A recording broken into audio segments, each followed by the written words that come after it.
നിങ്ങൾക്ക് എന്തെങ്കിലും ആകണം എന്ന് ആഗ്രഹമുണ്ടെന്നുണ്ടെങ്കിൽ ഏത് നില വരെ വേണമെങ്കിലും UK-യിൽ എത്താൻ പറ്റും എന്നുള്ളതിന് ഏറ്റവും വലിയ ഉദാഹരണമായിട്ടുള്ള ഒരാളെയാണ് നമ്മളിന്ന് കാണാൻ പോകുന്നത്. UK-യിലേക്ക് ഒരു നേഴ്സായിട്ട് വന്നു. അത് കഴിഞ്ഞിട്ട് അദ്ദേഹം പടിപടിയായിട്ട് ഗ്രോത്തുകൾ ഉണ്ടാക്കി.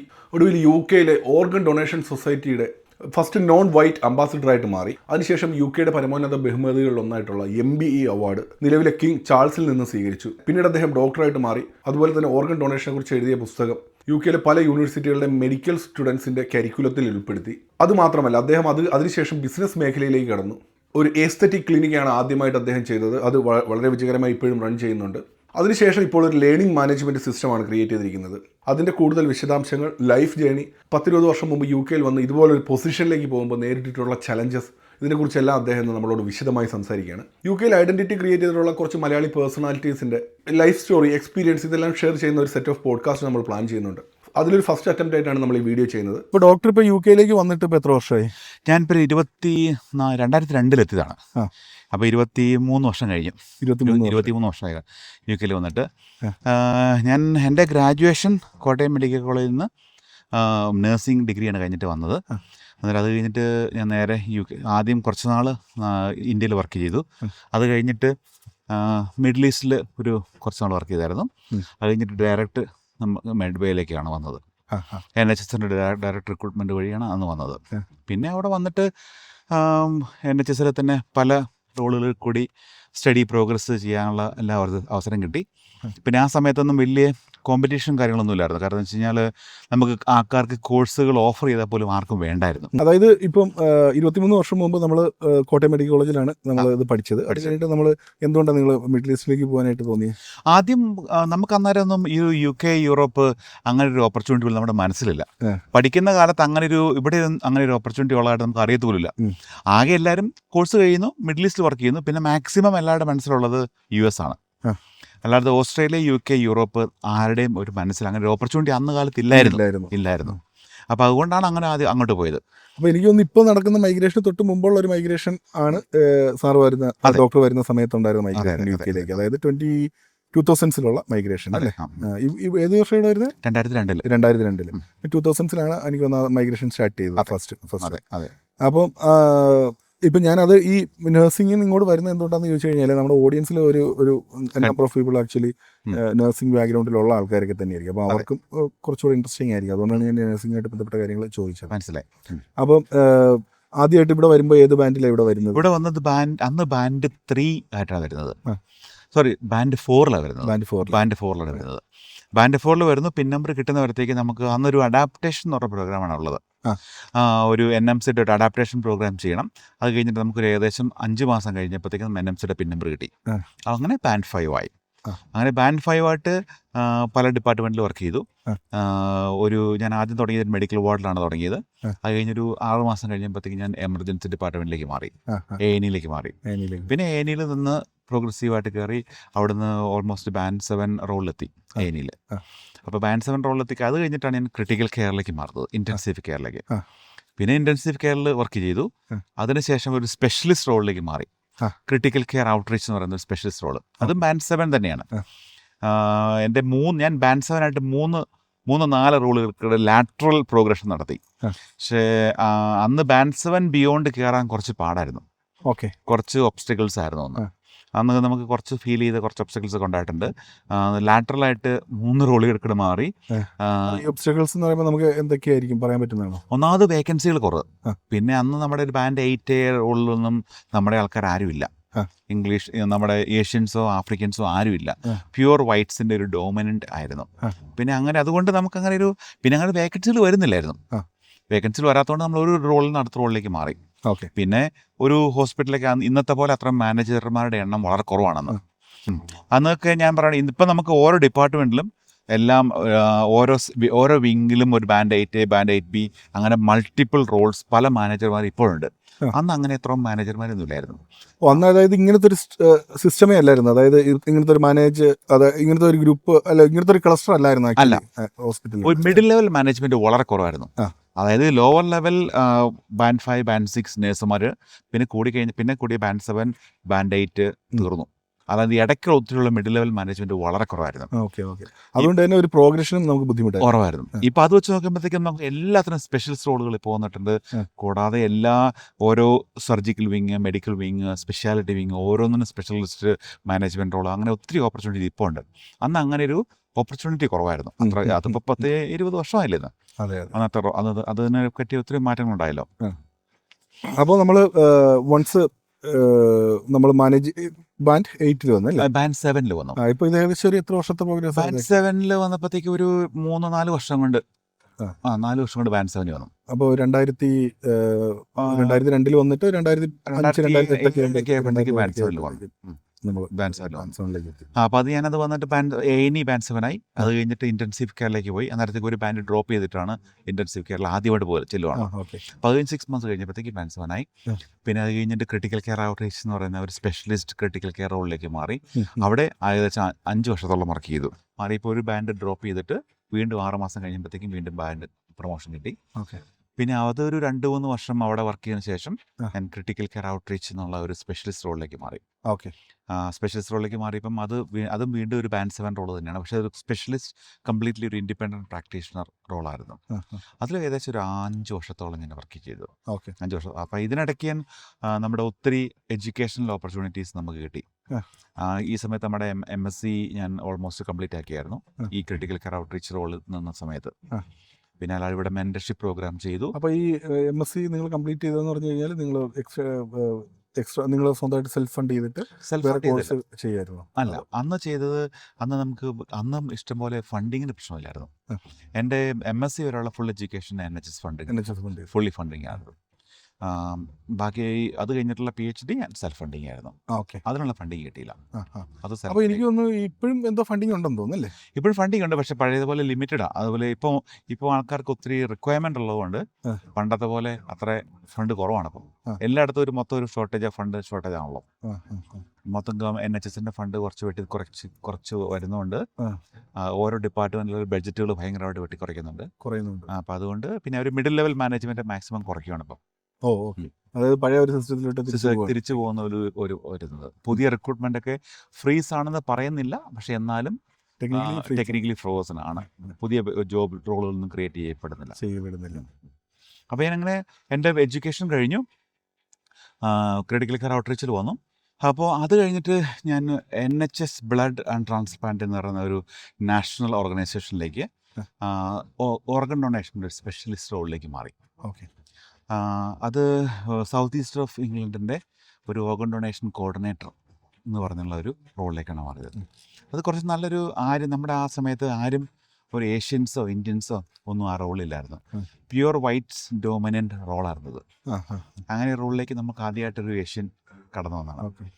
അപ്പോൾ പിന്നെ അതിൽ എനിക്ക് കുറച്ച് തിളങ്ങാൻ പറ്റി. നല്ല റോളായിരുന്നു. അപ്പം അതിനകത്ത് ശരിക്കും പെർഫോം ചെയ്യാൻ പറ്റി. അവിടുന്ന് കുറേ എക്സ്ട്രാ കോഴ്സുകളും അഡീഷണൽ കോഴ്സുകളും എല്ലാം ചെയ്യാൻ പറ്റി. ആ സമയത്താണ് ഞാനൊരു ആദ്യത്തെ ബിസിനസ് സംരംഭം പെട്ടെന്ന് എടുത്തിയാടി ശ്രമിച്ചു നോക്കിയതാണ്. പക്ഷേ അത് അത്ര വിജയിച്ചില്ല. അതിലോട്ട് വരുന്നതിന് മുമ്പേ നമ്മളിപ്പം ഇങ്ങനെ ഒരു ചലഞ്ചിങ് സിറ്റുവേഷൻ സാർ എങ്ങനെയാണ് മാനേജ് ചെയ്തുകൊണ്ടിരുന്നത്? എസ്പെഷ്യലി നമ്മൾ ഇപ്പോൾ ബ്ലഡ് നിങ്ങളെ സ്പെഷ്യലിസ്റ്റ് റോളിലേക്ക് പോകുന്ന സമയത്ത് നമുക്ക് ഭയങ്കര കോമ്പറ്റീറ്റീവ് ആയിട്ടുള്ളൊരു മേഖലയായിരുന്നല്ലോ. അത് എസ്പെഷ്യലി നമ്മുടെ ഒരു കൾച്ചറിൻ്റെ ഒരു ഷോക്ക് അവിടെ ശരിക്കും ഉണ്ടായിരുന്നു. അപ്പോൾ ആ കൾച്ചർ ഷോക്ക് എങ്ങനെ സാർ ഓവർകം ചെയ്തു? ഓർഗൻ ഡൊണേഷൻ റോളിലേക്ക് ആദ്യമായിട്ട് കടന്നു ചെന്നപ്പോൾ ഏകദേശം 120ഓളം പ്രാക്ടീഷണേഴ്സ് ഓൾ UK ലെവൽ ഉണ്ടായിരുന്നു. അതിലെ ആദ്യമായിട്ടുള്ള ഒരു ഏഷ്യൻ, അതായത് ഒരു കളർഡ് പേഴ്സൺ ആയിട്ടാണ് ഞാൻ ആ റോളിലേക്ക് കടന്നു ചെല്ലുന്നത്. ആദ്യമേ ഒരു കൾച്ചർ ഷോക്കായിരുന്നു, അവർക്കും കൾച്ചർ ഷോക്കായിരുന്നു, എനിക്കും കൾച്ചർ ഷോക്കായിരുന്നു. പ്രത്യേകിച്ചൊരു ഹൈലി സ്പെഷ്യലൈസ്ഡ് റോളാണിത്. അതുപോലത്തെയുള്ള ഒരു കുറേ ഹൈലി സ്പെഷ്യലിസ്റ്റ് ടീംസുമായിട്ടാണ് നമ്മൾ എല്ലാ ദിവസവും ഡീൽ ചെയ്യുന്നത്. പിന്നെ dealing with death and bereavement every day. Completely ഒരു ന്യൂ റോളിലേക്കാണ് ഞാൻ കടന്നു ചെയ്യുന്നത്. പക്ഷെ നമ്മൾ ആ റോളിൽ ചെന്ന് കഴിഞ്ഞപ്പോഴത്തേക്കും നമുക്ക് മനസ്സിലായി ഇതിനകത്ത് നമുക്ക് ഒത്തിരി അഡ്വാൻറ്റേജസ്, നമുക്ക് ഒത്തിരി കാര്യങ്ങൾ ചെയ്യാൻ പറ്റുമെന്ന് മനസ്സിലായി. പ്രത്യേകിച്ച് ഏഷ്യൻസ്, ആഫ്രിക്കൻ കമ്മ്യൂണിറ്റിയിലുള്ളവർക്ക് ഓർഗൻ ഡൊണേഷനെ പറ്റി കൂടുതൽ താല്പര്യമില്ല, അവയർനെസ് ഇല്ല. അവരുടെ ഇടയിൽ നിന്നാണ് ഏറ്റവും കൂടുതൽ റെഫ്യൂസൽസ് ഉണ്ടാകുന്നത്. അപ്പോൾ അങ്ങനെ വന്നപ്പോഴത്തേക്ക് ആ ഒരു സിറ്റുവേഷൻ നമുക്ക് അഡ്വാൻറ്റേജ് ആക്കി മാറ്റാൻ നമുക്ക് പറ്റി. അതിൽ നിന്ന് വന്ന എങ്ങനെയാണെന്ന് പറഞ്ഞാൽ നമുക്ക് ഈ പ്രത്യേകിച്ച് ഇങ്ങനെയുള്ള ഫാമിലി സിറ്റുവേഷൻസ് വരുമ്പോഴത്തേക്കും നമ്മുടെ കൂട്ടത്തിലുള്ള ടീം മെമ്പേഴ്സ് തന്നെ എന്നെ അതിന് കൂടുതലായിട്ട് പ്രൊമോട്ട് ചെയ്ത് ആ സിറ്റുവേഷനിലേക്ക് നമ്മൾ യൂസ് ചെയ്യാൻ തുടങ്ങി. യൂസ് ചെയ്യുന്ന വെച്ചാൽ നമ്മളൊരു ആ ടീമിലേക്ക് നമ്മൾ മെമ്പറായിട്ട് നമ്മൾ ആക്റ്റീവായിട്ട് ചെയ്യുന്നു. ആ ഫാമിലിയായിട്ട് നമ്മൾ ഏറ്റവും കൂടുതൽ സപ്പോർട്ട് കൊടുത്തു. അങ്ങനെ ഓർഗൻ ഡൊണേഷൻ്റെ കൺസെൻട്രേറ്റ് ഈ ഫാമിലിയിൽ നിന്ന് കൺസെൻട്രേറ്റ് നമുക്ക് ഒത്തിരി ഉയർത്തിക്കൊണ്ട് വരാൻ പറ്റി. അപ്പോൾ അത് കഴിഞ്ഞപ്പോഴാണ് നമ്പർ പ്രത്യേകിച്ച് അങ്ങനെ പറയാൻ പറ്റില്ല. അത് നാഷണൽ നമ്പർ നമുക്ക് കൂടുതലായിട്ട്, അതായത് ഞാൻ അപ്രോച്ച് ചെയ്ത ഒരു ഫാമിലിയും എൻ്റെ അടുത്ത് നോ പറഞ്ഞിട്ടില്ല. ഓർഗൻ ഡൊണേഷനിൽ ഒരു കാര്യം പ്രത്യേകിച്ച് ഓർമ്മിക്കാനുള്ളത്, നമ്മളൊരു കിഡ്നി ട്രാൻസ്പ്ലാന്റ് അല്ലെങ്കിൽ ലിവർ ട്രാൻസ്പ്ലാന്റ് ചെയ്യുമ്പോൾ ഒരു വൈറ്റ് പേഴ്സൻ്റെ ഒരു കിഡ്നി ഒരു ബ്ലാക്ക് അല്ലെങ്കിൽ ഏഷ്യൻ പേഴ്സണ് ട്രാൻസ്പ്ലാന്റ് ചെയ്താൽ അതൊരു ബെസ്റ്റ് മാച്ച് ആയി മാറത്തില്ല. പ്രത്യേകിച്ച് നമ്മുടെ സെൽ ടിഷ്യൂ ടൈപ്പിംഗ്, അങ്ങനെ ഒത്തിരി കാര്യങ്ങൾക്ക് ഒത്തിരി വ്യത്യാസമുണ്ട്. അത് റിജക്റ്റ് ചെയ്യാനുള്ള ചാൻസ് കൂടുതലാണ്. പക്ഷേ ഒരു ബ്ലാക്ക് പേഴ്സൻ്റെ കിഡ്നിയോ ലിവറോ എടുത്ത് ട്രാൻസ്പ്ലാന്റ് ചെയ്ത് ഒരു ഏഷ്യൻ പേഴ്സണോ അല്ലെങ്കിൽ ബ്ലാക്ക് പേഴ്സണോ ചെയ്ത് കഴിഞ്ഞാൽ അത് കൂടുതൽ മാച്ചിങ് ആണ്. അത് ഏറ്റവും കൂടുതൽ സക്സസ് ആവാനുള്ള സാധ്യതയുണ്ട്. അപ്പോൾ അതുകൊണ്ട് നമ്മളൊരു വൈറ്റ് പേഴ്സൻ്റെ ഓർഗൻ എടുത്തിട്ട് ഏഷ്യൻ പേഴ്സണോട്ട് മാച്ച് ചെയ്യുമ്പോഴത്തേക്കും ഏറ്റവും കൂടുതൽ മിസ്മാച്ച് വരും. അങ്ങനെ വരുമ്പോഴത്തേക്കും ഈ നമ്മുടെ ഏഷ്യൻ പേഴ്സൺ കൂടുതലായിട്ട് വെയിറ്റ് ചെയ്യേണ്ടി വരും ഒരു സ്യൂട്ടബിൾ ഓർഗന് വേണ്ടിയിട്ട്.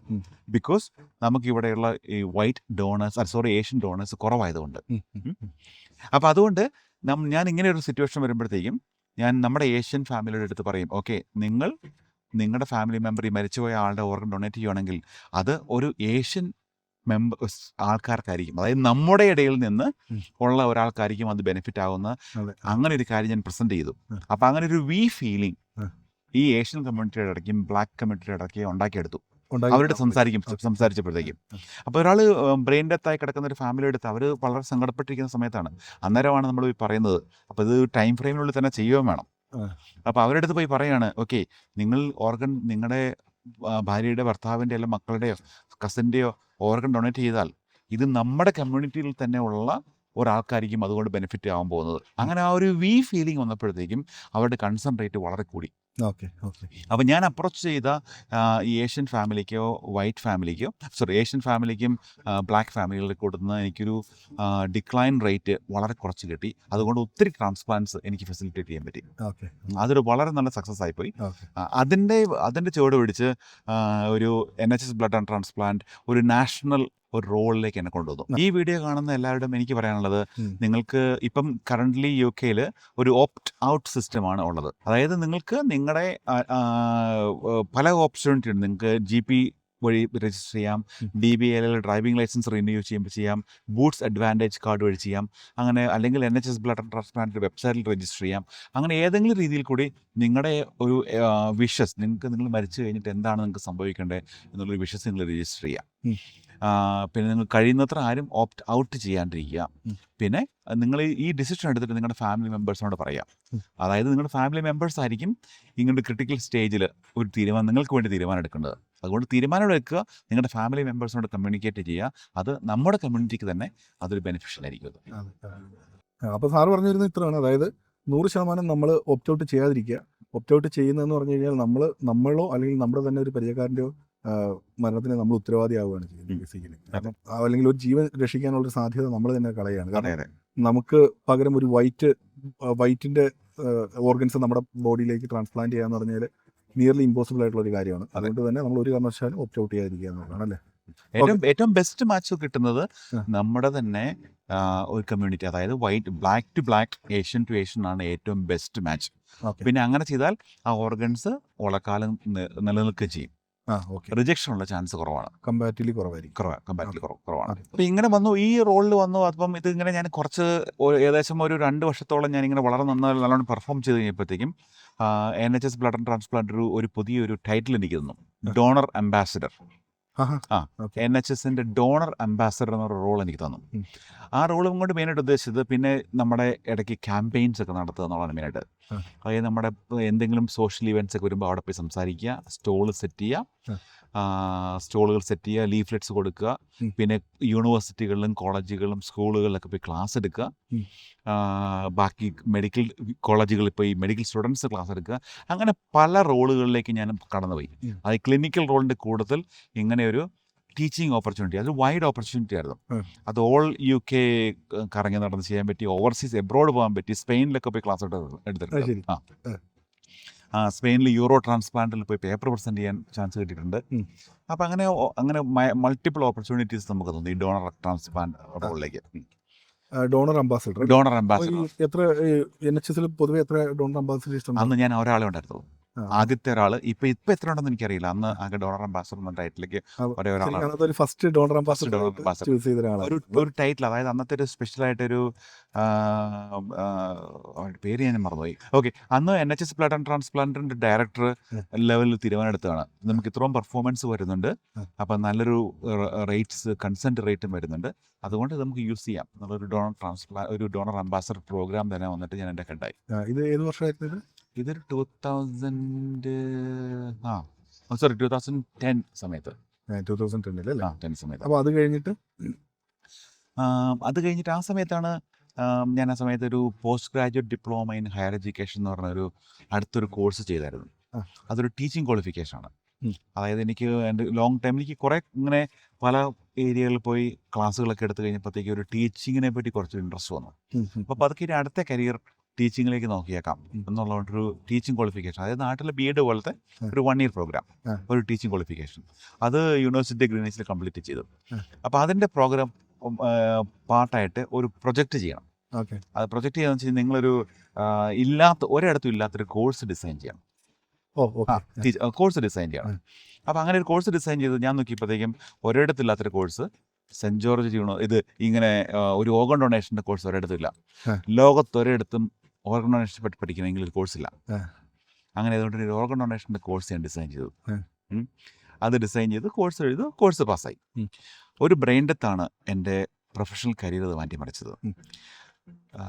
ഞാൻ ഒരിക്കൽ കുറേ വർഷമായി അന്ന് വർക്ക് ചെയ്തുകൊണ്ടിരുന്ന സമയത്ത് സെൻറ്റ് ജോർജ് ഹോസ്പിറ്റലിൽ നിന്ന് ഒരു കോൾ വന്നു. അവിടുത്തെ സ്റ്റാഫ് ഒരു 14 വയസ്സുള്ള കുട്ടി ബ്രെയിൻ ഡെത്തായി, ഓർഗൻ ഡൊണേഷനെ പറ്റി പരിഗണിക്കണം എന്ന് പറഞ്ഞ് നമുക്ക് റെഫറൽ തന്നു. അത് ഫാമിലി അറിയാണ്ടാണ് ഇവർ റെഫർ തരുന്നത്. അത് കഴിഞ്ഞിട്ടാണ് അവർ സ്റ്റാഫ് മെമ്പേഴ്സ് ഒരിക്കലും ഓർഗൻ ഡൊണേഷനെ പറ്റി സ്റ്റാഫ് ഫാമിലിയോട് സംസാരിക്കത്തില്ല. ഞങ്ങൾ ചെന്നിട്ട് ഞങ്ങളാണ് അവർ സംസാരിക്കുന്നത്. അപ്പോൾ സ്പെഷ്യലിസ്റ്റ് അപ്പോൾ സ്പെഷ്യലിസ്റ്റ് നോട്ടിഫിക്കേഷൻ തന്നു. ഞാനവിടെ ഡ്യൂട്ടിയിലേക്ക് ചെന്നു. അപ്പം 14 വയസ്സുള്ള കുട്ടി ബ്രെയിൻ ഡെത്ത് കൺഫേംഡായി. അവൻ്റെ അമ്മ അവിടെ സെൻറ്റ് ജോർജ് ഹോസ്പിറ്റലിൽ ഒരു സീനിയർ പ്രൊഫസറാണ്, ഡോക്ടറാണ്, സീനിയർ പ്രൊഫസറാണ്. അപ്പോൾ ഞാൻ അവരോട് സംസാരിച്ചു. അവർ ഫുള്ളി അണ്ടർസ്റ്റാൻഡ്, മകൻ മരിച്ചുപോയെന്ന് മനസ്സിലായി. അപ്പോൾ അവരോട് ഞാൻ ഓർഗൻ ഡൊണേഷൻ എന്ന സബ്ജക്റ്റിനെ പറ്റി സംസാരിച്ചു. അപ്പം ഇതിൻ്റെ പ്രോസ് ആൻഡ് കോൺസും പ്രോസസ്സും എല്ലാം എക്സ്പ്ലെയിൻ ചെയ്തപ്പോഴത്തേക്കും അവർ വളരെ താല്പര്യത്തോടുകൂടി അതിന് സമ്മതം തന്നു. അവർ ഇത് ഓർഗൻ ഡൊണേഷൻ നടന്നു. 3-4 ഓർഗൻസ് ആ കുട്ടി ഡൊണേറ്റ് ചെയ്തു. അത് ഒത്തിരി പല വെയിറ്റിംഗ് ലിസ്റ്റ് ഉണ്ടായിരുന്ന കുറേ കുട്ടികളുടെ ജീവിതം തന്നെ മാറ്റിമറിച്ചു. അതിനുശേഷം നമ്മളെല്ലാവരും നന്ദി പറഞ്ഞ് പിരിഞ്ഞു. ഓർഗൻ ഡൊണേഷൻ കംപ്ലീറ്റ് ചെയ്തു. 2 മാസത്തിന് ശേഷം എനിക്കൊരു ഈ പ്രൊഫസറുടെ കയ്യിൽ നിന്നൊരു ഇമെയിൽ വന്നിട്ട് എന്നെ ഒന്ന് കാണാൻ പുള്ളിക്കാരത്തി പറഞ്ഞു, ഓക്കെ ഷിബു, നിങ്ങളൊന്ന് എന്നെ ഒന്ന് കാണാൻ പറ്റുമെന്ന് വെച്ചു. യൂണിവേഴ്സിറ്റിയിൽ ഒന്ന് തന്നെ കാണാൻ പറ്റും. ഞാൻ അപ്പോയിൻമെൻറ്റ് എടുത്തിട്ട് അവിടെ ചെന്ന് കണ്ടു. സംസാരിച്ചിട്ടുണ്ടെങ്കിൽ പുള്ളിക്കാരത്തി എൻ്റെ അടുത്ത് പറഞ്ഞു, അന്ന് എനിക്ക് തന്ന എല്ലാ ഗൈഡൻസിനും ആദ്യമേ നന്ദി പറഞ്ഞു. മാഡത്തിനെ ഞാൻ പോയി മാഡത്തെ കാണുന്നു. അവരെ ഓഫീസിലേക്ക് എന്നെ കൊണ്ടുപോയി ഇരുത്തിയിട്ട് എൻ്റെ അടുത്ത് പറഞ്ഞു, ഷിബു, അന്ന് നീ എൻ്റെ അടുത്ത് വന്ന് ഓർഗൻ ഡൊണേഷനെ പറ്റി ചോദിച്ചില്ലായിരുന്നെങ്കിൽ ഞാൻ ചിലപ്പോൾ അതിനെപ്പറ്റി ചിന്തിക്കത്ത് പോലും ഇല്ലായിരുന്നു. ഞാനൊരു വളരെ സീനിയർ ആയിട്ടുള്ള ഒരു പ്രൊഫസറാണ്, എന്നിട്ട് പോലും ഞാൻ ഇതിനെപ്പറ്റി ചിന്തിച്ചിട്ടില്ല. അപ്പോൾ അങ്ങനെ വരുമ്പോഴത്തേക്കും ഇതിനെപ്പറ്റി യാതൊരു അവയർനെസ്സും ഇല്ലാത്ത ഒരാൾ, ഇൻക്ലൂഡിങ് ഹെൽത്ത് കെയർ പ്രൊഫഷണൽസ്, ഇതിനെപ്പറ്റി എങ്ങനെ ഡീൽ ചെയ്യും? അപ്പോൾ അതുകൊണ്ട് ഇതൊന്ന് പ്രൊമോട്ട് ചെയ്യാൻ വേണ്ടിയിട്ട്, എൻ്റെ എക്സ്പീരിയൻസിൽ നിന്നും ഇതൊന്ന് പ്രൊമോട്ട് ചെയ്യാൻ വേണ്ടിയിട്ട് നമുക്ക് എന്തെങ്കിലും ചെയ്യാൻ പറ്റുമോ എന്ന് അവരുടെ അടുത്ത് ചോദിച്ചു. അപ്പോഴാണ് എനിക്ക് പെട്ടെന്ന് ഒരു ഓർമ്മ വന്നത്, എൻ്റെ PGCയുടെ ഭാഗമായിട്ട് ഓർഗൻ ഡൊണേഷൻ്റെ ഒരു കോഴ്സ് ഞാൻ ഡിസൈൻ ചെയ്ത് വെച്ചിട്ടുണ്ടായിരുന്നല്ലോ. അപ്പോൾ ആ ഒരു കോഴ്സ് ഇവിടെ ഡിസൈൻ ചെയ്ത് വെച്ചിട്ടുണ്ട്, നമുക്കത് വെച്ചിട്ട് എന്തെങ്കിലും ചെയ്യാൻ പറ്റുമോ എന്ന് ഇവരുടെ അടുത്ത് ഞാൻ ചോദിച്ചു. പുള്ളിക്കാരത്തി പറഞ്ഞു, okay, let me think about it. പുള്ളിക്കാരത്തി കുറച്ച് ഫോൺ കോളും ഒക്കെ വിളിച്ചിട്ട് പറഞ്ഞു, why don't we convert this into a university program? University course ആക്കാമെന്ന് സജസ്റ്റ് ചെയ്തു. അവർ അക്കാഡമിക് കൗൺസിൽ പ്രസൻറ്റ് ചെയ്തു, അവർ അപ്രൂവ് ചെയ്തു. അതിനുശേഷം 1 വർഷത്തോളം ഞാൻ ഈ കോഴ്സിൻ്റെ എൻ്റെ ഫുൾ ടൈം ജോബിൻ്റെ ഒപ്പം ഈ കോഴ്സ് ഡെവലപ്മെൻറ്റിൻ്റെ പുറകെയായിരുന്നു. അപ്പോൾ അത് എല്ലാം കംപ്ലീറ്റ് ചെയ്ത് യൂണിവേഴ്സിറ്റി അപ്രൂവ് ചെയ്ത് ഒരു കോഴ്സായിട്ട് ഞങ്ങൾ ലോഞ്ച് ചെയ്തു. ലോഞ്ച് ചെയ്തു. ആ കോഴ്സ് ഇനീഷ്യലി സെൻറ്റ് ജോർജ് യൂണിവേഴ്സിറ്റിയിലെ മെഡിക്കൽ സ്റ്റുഡൻസിനും നഴ്സിംഗ് സ്റ്റുഡൻസിനും അലൈഡ് ഹെൽത്ത് കെയർ പ്രൊഫഷണൽസിനുമാണ് ആദ്യമേ ലോഞ്ച് ചെയ്തത്.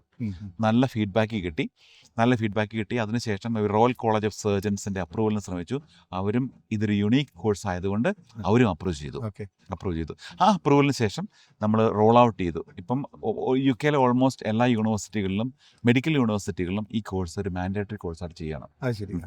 ഏകദേശം ഇപ്പോൾ തന്നെ ഏകദേശം 12,000 കോഴ്സ് കംപ്ലീഷൻസ് നടത്താറുണ്ട് ആ ഒരു കോഴ്സ്. 12,000 കോഴ്സ് കംപ്ലീറ്റ് ചെയ്തു. അതിനുശേഷമാണ് ഡിപ്പാർട്ട്മെന്റ് ഓഫ് ഹെൽത്ത് ഈ കോഴ്സിനെ പറ്റി അറിഞ്ഞ് ഡിപ്പാർട്ട്മെന്റ് ഓഫ് ഹെൽത്ത് ഈ കോഴ്സ് എൻഡോസ് ചെയ്യുന്നത്. അതായത് ശരിക്കും പറഞ്ഞ UK വേറെ രീതിയിലൊക്കെ പറയുകയാണെങ്കിൽ UK സിലബസിലേക്ക് ഉള്ള ഒരു കോഴ്സ് തന്നെ അല്ലേ, ഒരു സ്ക്രാച്ചിൽ നിന്ന് നമ്മൾ ഡിസൈൻ ചെയ്ത് നമ്മൾ അതിലേക്ക് കൊടുക്കുകയായിരുന്നു അല്ലേ? അതെ, അങ്ങനെയാണ് ചെയ്തത്. അതെ, അത് വളരെ മലയാളി വളരെ അച്ചീവ്മെന്റ് ആണ്. തീർച്ചയായിട്ടും ആ കോഴ്സ് ഇപ്പോഴും വളരെ നല്ലതുപോലെ നടന്നു പോകുന്നുണ്ട്. ഞാനാണ് ഇപ്പോഴും കോഴ്സിന്റെ പ്രോഗ്രാം ലീഡർ. ഇപ്പോഴും ഞാൻ തന്നെയാണ്. അല്ലേ? വർഷത്തിൽ 2 പ്രാവശ്യമാണ് ആ കോഴ്സ് റൺ ചെയ്യുന്നത്. ആ കോഴ്സ് റണ്ണിങ് പീരീഡിൽ നമ്മൾ ആ കോഴ്സ് എപ്പോഴും ചെയ്യുന്നു. വർഷത്തിൽ 2 പ്രാവശ്യം കോഴ്സ് റൺ ചെയ്യുന്നത്. ഓക്കെ. അപ്പം ഈ 2 പ്രാവശ്യം റൺ ചെയ്യാന്ന് പറഞ്ഞാൽ എന്താ സംഭവം? അതായത് ഇപ്പം അവരുടെ അക്കാഡമിക് പീരീഡ് അനുസരിച്ചിട്ട് ഇതൊരു 2 വീക്കിന്റെ കോഴ്സാണ്. പതിനിടയ്ക്ക് ക്ലാസ്സുകളും ഇവരുടെ കാൻഡിഡേറ്റിന്റെ അവരുടെ സപ്പോർട്ടിങ് എല്ലാം ആണല്ലോ. അപ്പോൾ നമ്മൾ സാർ പോയി പഠിപ്പിക്കുമോ അതോ? ഇല്ല, അത് നമുക്ക് ആ സമയത്ത് കലണ്ടറിൽ ചെയ്തിട്ട് ആ സമയത്ത് നമ്മൾ അവൈലബിൾ ആയിരിക്കണം. ഓക്കെ. ഓൺലൈൻ ക്ലാസ് എടുക്കണം. പിന്നെ കൂടാതെ അവരുടെ ക്വസ്റ്റ്യൻസ് ഒക്കെ പോസ്റ്റ് ചെയ്യും. അതിനുള്ള റിപ്ലൈ കൊടുക്കണം. പഠിക്കുന്ന സ്റ്റുഡൻസിനുള്ള റിപ്ലൈസ് എല്ലാം ചെയ്യണം. അങ്ങനെ ചെയ്യണം. അത് കഴിഞ്ഞിട്ട് ആ കോഴ്സ് വളരെ സക്സസ് ആയി. അങ്ങനെയാണ് ഡിപ്പാർട്ട്മെന്റ് ഓഫ് ഹെൽത്ത് എന്നെ ഈ രാജ്ഞിയുടെ ഓണേഴ്സിന് വേണ്ടി നോമിനേറ്റ് ചെയ്യുന്നത്. അത് നമ്മൾ അറിഞ്ഞിട്ടില്ല ഓണേഴ്സ് ചെയ്യുന്നത്. അവർ നമ്മൾ അറിയാണ്ടാണ്. അത് ഒരിക്കലും ഈ ഓണേഴ്സ് നോമിനേഷൻ്റെ എന്ന് വെച്ച് കഴിഞ്ഞാൽ നമ്മളെ ഒരിക്കലും നമ്മളോട് പറഞ്ഞിട്ടില്ല നോമിനേറ്റ് ചെയ്യുന്നത്. അവരിതിൻ്റെ സക്സസ് എല്ലാം കണ്ടിട്ട് നമ്മളെ നേരെ ക്യാബിനറ്റ് ഓഫീസിലേക്ക് നോമിനേറ്റ് ചെയ്തു. എന്നിട്ട് അത് അവർ നോമിനേറ്റ് ചെയ്ത് അവർക്ക് നോമിനേഷൻ കിട്ടിക്കഴിയുമ്പോഴത്തേക്കും അവരതിൻ്റെ ഫാക്ട്സ് ആൻഡ് ഫിഗേഴ്സ് എല്ലാം പഠിക്കും. എല്ലാം പഠിച്ചതിന് ശേഷമാണ് അവർ നമുക്കൊരു അവാർഡ് തരുന്നത്. അപ്പം അങ്ങനെ എനിക്ക് member of British empire MBE എന്നുള്ള ഒരു അവാർഡ്, അതായത് ഇപ്പോഴത്തെ രാജാവ് ചാൾസ് അന്ന് രാജകുമാരനായിരുന്നു.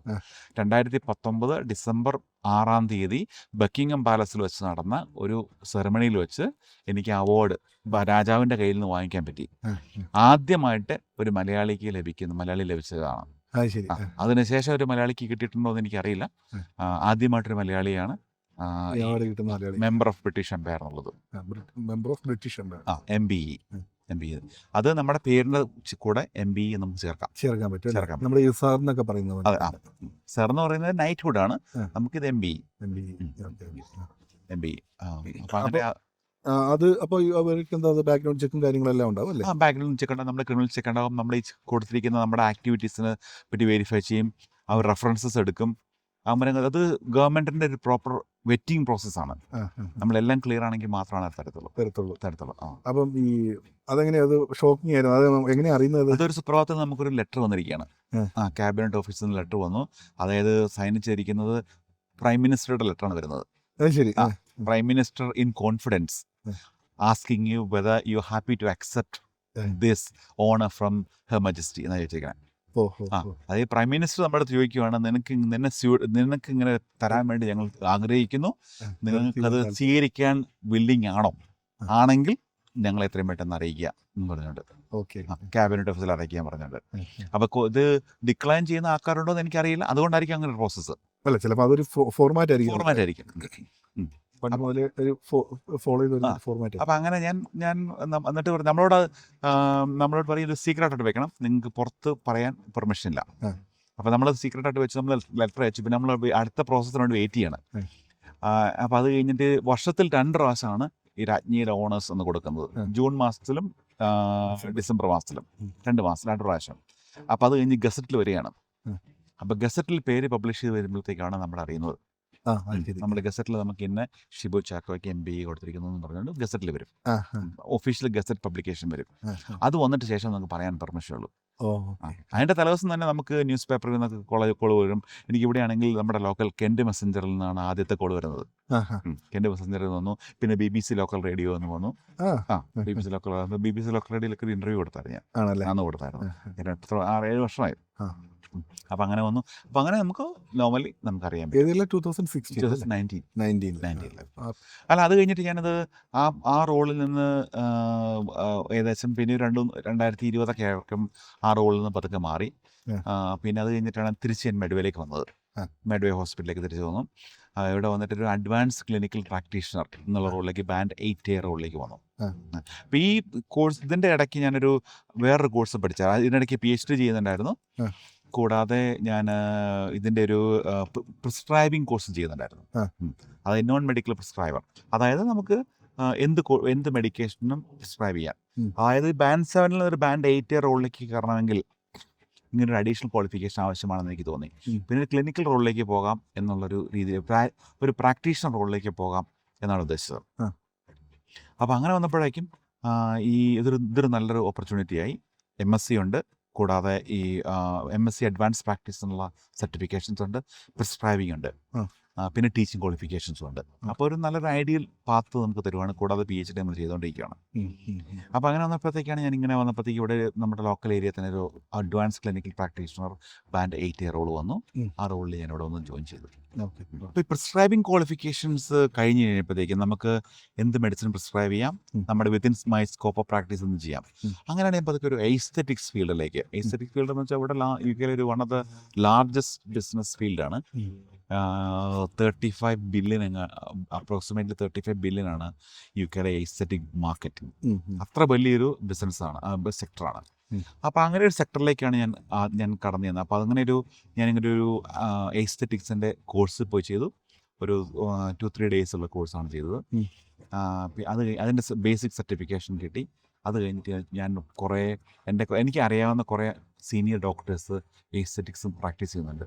അവരുടെ കൂടുതൽ ഇപ്പോൾ ഷാഡോ ചെയ്ത് ഇതിൻ്റെ എല്ലാ ടെക്നീക്സ് എല്ലാം പഠിച്ചു. അങ്ങനെ കുറേ എഫേർട്ട് ഇട്ട് പഠിച്ചു.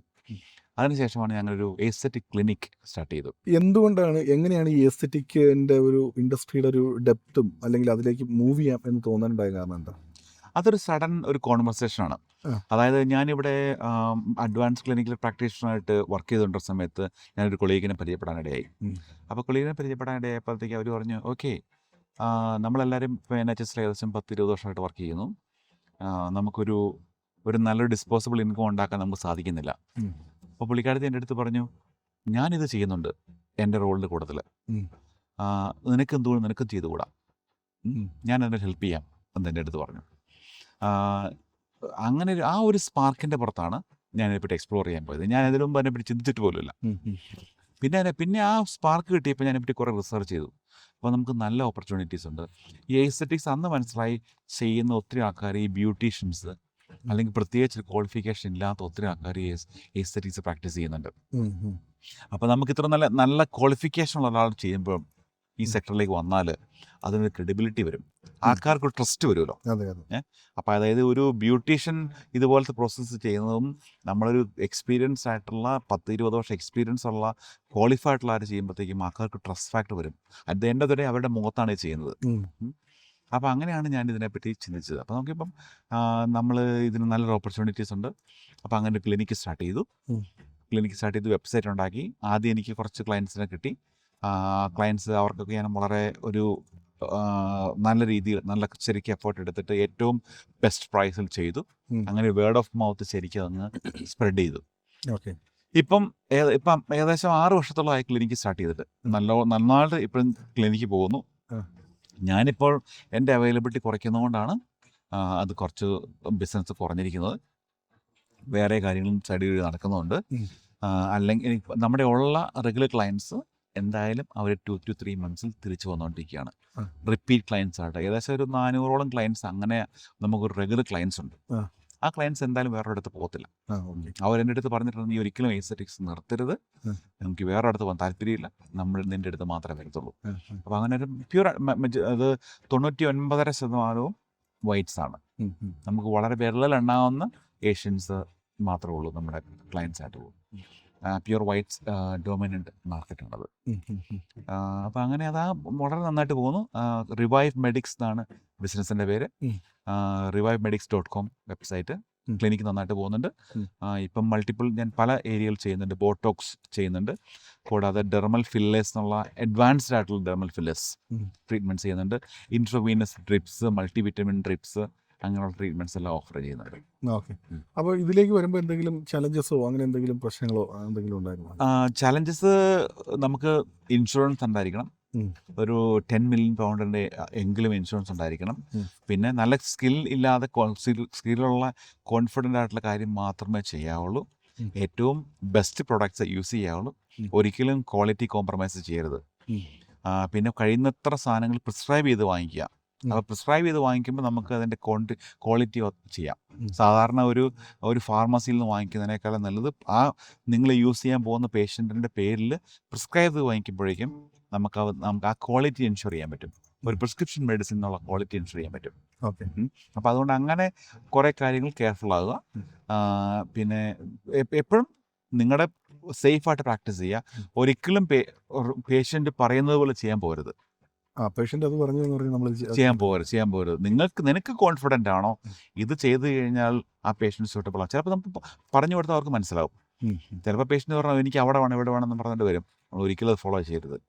നമ്മൾ ചെയ്യേണ്ടത് അവരെ എക്സ്പ്ലെയിൻ ചെയ്ത് കൊടുക്കുക, ഫേഷ്യൽ ഡയഗ്രാം എന്തെങ്കിലും വയസ്സെടുത്ത് കാണിച്ചു കൊടുക്കുക, എന്നിട്ട് പറയുക ഇതായിരിക്കും നിനക്ക് പറ്റത് പറഞ്ഞു കൊടുത്ത് നിനക്ക് കോൺഫിഡൻ്റ് ആണെങ്കിൽ മാത്രം ചെയ്യാം. അതാണ് എൻ്റെ പോളിസി.